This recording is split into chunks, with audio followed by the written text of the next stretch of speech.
দুরূদ শরীফ পড়তে কি আপনার কষ্ট? মুখে সবে কইলে সুন্দর হয়তো। আমি কই রে বাবা, আপনি ওয়াজ করে নিলে আমি আর বুঝি আমি কই। হ্যাঁ আমি কইতাম নি, আমি কই আপনি হইন নেন। এরা তো আপনার আর মানুষ হইল সবসময় তো আপনি কোন আজকে আমি কই সমস্যা হইব?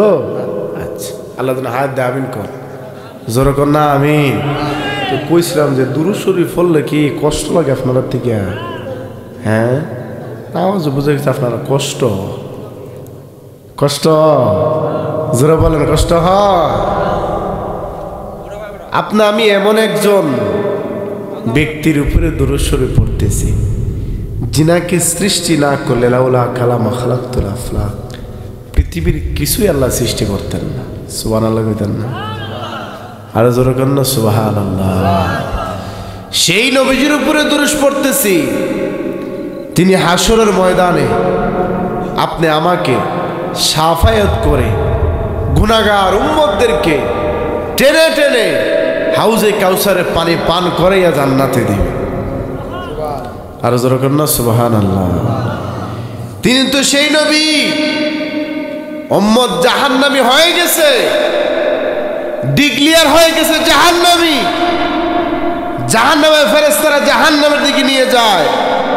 আদম বলবে এত মানুষ জাহান্নামে নিছে, আমার কষ্ট লাগছে না, কিন্তু মুহাম্মদ নবীর একজন উম্মতকে যখন জাহান্নামের দিকে নিতে চায় আমার কষ্ট লেগে যায়। যেরকম না সুবহানাল্লাহ।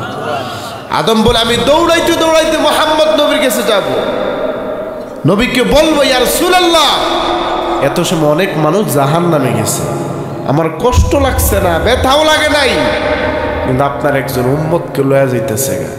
নবী বলে সঙ্গে সঙ্গে আমি দৌড় দেব, যা সামনে দাঁড়াবো। ফেরেশতারা প্রাথমিক সময় আমার কথা শুনবে না, দ্বিতীয় সময় কথা শুনবে না, আল্লাহ ওয়ার্ডার দিবে আতি মুহাম্মদ। যেরকম না সুবহানাল্লাহ, আমার নবীর আনুগত্য করো। ফেরেশতারা দাঁড়িয়ে যাবে, ইয়া রাসূলুল্লাহ আপনি কে কে কই নিয়ে যাচ্ছ ওনাকে? জাহান্নামে। কেন? ওনার গুনাহ বেশি হইছে লেগে জাহান্নামে নিতেছ। গুনাহ বেশি হয়েছে বুঝরা কেমনে? নেকি বদির ফাল্লা সাজাইছি, ওই জায়গার মধ্যে ওনার বদি বেশি হয়েছে, গুনাহ বেশি হয়েছে, নেক কম হয়েছে, জাহান্নামে নিতেছি। বলে না আমি বিশ্বাস করি না, আবার আসো, আবার নিয়ে আসা হবে জাহান্নামের। আল্লাহ রাব্বুল আলামিন যে মিজান পাল্লা টানাবে, আবার উম্মতকে দেওয়া হবে, উম্মত আবার গুনাহগার হবে, আবার দেওয়া হবে, আবারও গুনাহগার হবে। তৃতীয়বারের মাথায় নবী রাহমাতুল লিল আলামিন হস্ত মোবারকের নিচ থেকে এক টুকরো কাগজ বের করে যখন নেকের পাল্লা দিবে, সঙ্গে সঙ্গে নেক বাড়ি হয়ে যাবে। আর জোরে কান্না সুবহানাল্লাহ। ওই ব্যক্তি বলবে কে কে আপনি?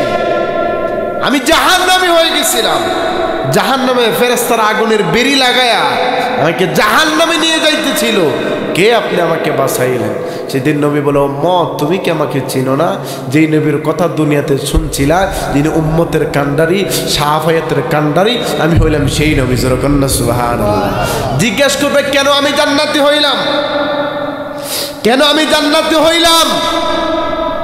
আল্লাহ রাসূল বলবে তুমি কি জানো না তুমি সদা সর্বদাই আমি নবীর প্রতি তুমি দুরুদ ও সালাম পাঠ করতা, এই দুরুদ ও সালামের হাদিয়া আমার কাছে পাঠানো হতো, এটা আমি মনিবের দরবারে দিতাম না, এটা আমার কাছে আমি রেখে দিতাম, আমি আজকে রাখছি। ওই দুরুদ ও সালামের যেই নেক সেটা দেওয়ার কারণে তুমি জান্নাতি হইছো। আর জোরে কন্না সুবহানাল্লাহ। তাহলে আপনারা বলেন সেই নবীজির উপরে দুরূদ শরীফ পড়ার দরকার আছে নি? জোরে বলে আসেনি? আসেন দয়াল নবীজির শানে মোহাব্বত নিয়ে একটু দুরূদ শরীফ পড়ে। আল্লাহুম্মা সাল্লি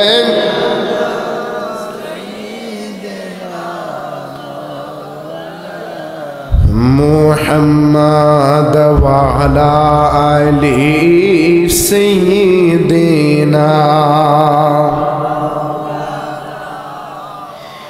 এই দুনিয়ায় পড়ে থাকবে